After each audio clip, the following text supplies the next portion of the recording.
വിജയ വൈദ്യർ ഒറ്റശേഖരമംഗലം. ഞാൻ ഇവിടെ ഒരു പച്ചില കൂടി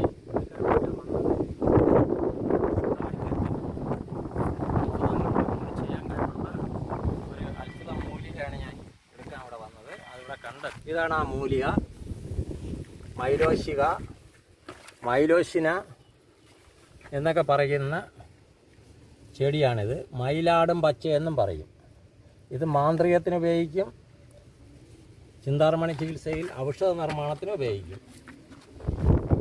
അതിൽ ഇത് ആൺചെടിയാണ്, ഇത് പെൺചെടിയാണ്. ഈ ആൺചെടി നല്ലവണ്ണം പൊങ്ങി നിൽക്കുകയും പെൺചെടി തീരെ പറ്റി താഴ്ന്നു നിൽക്കുകയും ചെയ്യും. ഇത് വളരുന്നത് നല്ല വൃത്തിയും ശുദ്ധിയും ഉള്ളിടത്താണ് ഇതുണ്ടാകുന്നത്. ഇങ്ങനെയുള്ള കല്ലിടുക്കുകളിലാണ് ഇതുണ്ടാകുന്നത്.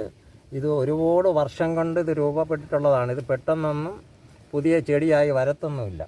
നമ്മൾ കൊണ്ട് നട്ട് പരിപാലിച്ചാലും അങ്ങനെ ഒരുപാട് വളർന്നൊന്നും വരില്ല. കുറച്ച് ദിവസം പൊടിച്ച് നിൽക്കും, പിന്നെ പട്ടുപോകും.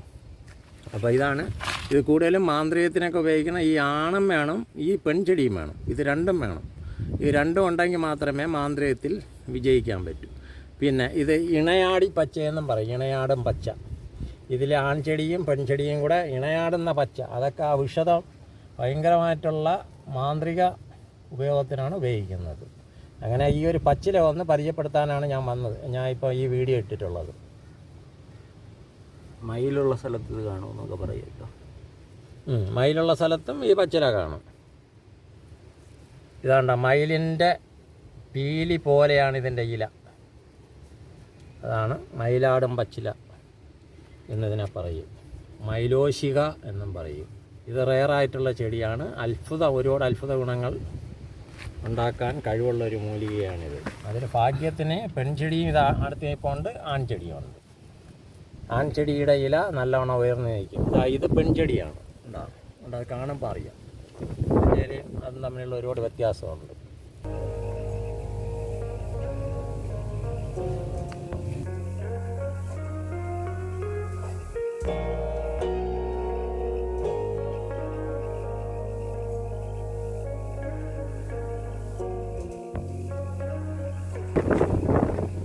ഇത് ആൺചെടിയാണ്.